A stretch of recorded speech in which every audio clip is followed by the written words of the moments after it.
ఓం నమ శివాయ. శ్రీకృష్ణుడు: అయితే విజయము రాజ్యసుఖాలు వద్దా పార్థ?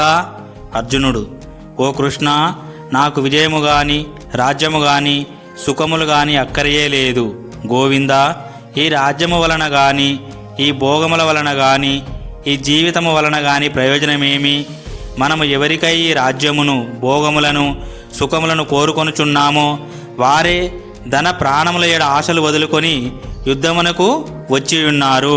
శ్రీకృష్ణుడు: మరి వాళ్ళు నిన్ను చంపడానికి వచ్చారు కదా అర్జునా? అర్జునుడు: కురువులు, తండ్రులు, తాతలు, కొడుకులు, మనుమలు, మేనమామలు, మామలు, బావమరుదులు, ఇతర బంధువులు మొదలగు వారు అందరూ ఇచ్చడికి చేరియున్నారు. ఓ మధుసూదన, ముల్లోక ఆధిపత్యము కొరకునైనను నేను ఎవ్వరిని చంపను. ఇక భూమండల విషయంపై చెప్పనేలా.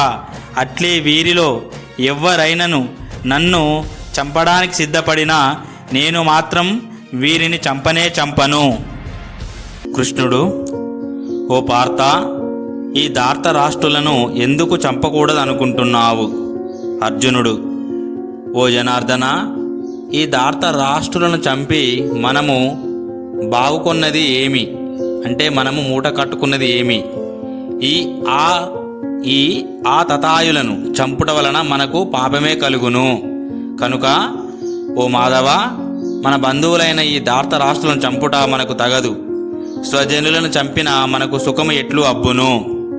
కృష్ణుడు: పాపమేనా లేదా ఇంకా ఏమైనా కారణాలు ఉన్నాయా అర్జున? అర్జునుడు: లోభ కారణముగా భ్రష్ట చిత్తులైన వీరు కులక్షయం వలన కలుగు దోషములను మిత్రదోహము వలన సంభవించు పాపములను చూడకున్నచో, ఓ జనార్దన, కుల నాశనము వలన కలుగు నష్టములను తెలిసిన మనము ఈ పాపములకు దూరముగా ఉండుటకు ఎలా ఆలోచించరాదు? శ్రీకృష్ణుడు: అర్జున, కులక్షయం వలన ఏమి జరుగును? అర్జునుడు: కులక్షయం వలన సనాతములైన కులధర్మములన్నీ నశించును. ధర్మము అంతరించిపోయినప్పుడు కులమునందు అంతటో పాపమే వ్యాపించును.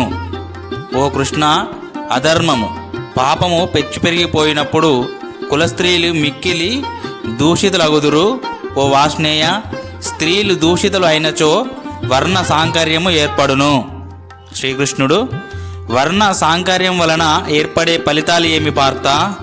అర్జునుడు: వర్ణ సాంకర్యము కులఘాతకులను కులమును నరకమునందు పడవేయును.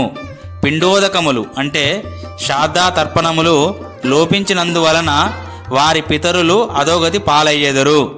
వర్ణ సాంకర్యమునకు మూలములైన ఈ దోషముల వలన కులఘాతకుల యొక్క సనాతన కులధర్మములు జాతి ధర్మములు నష్టమగును.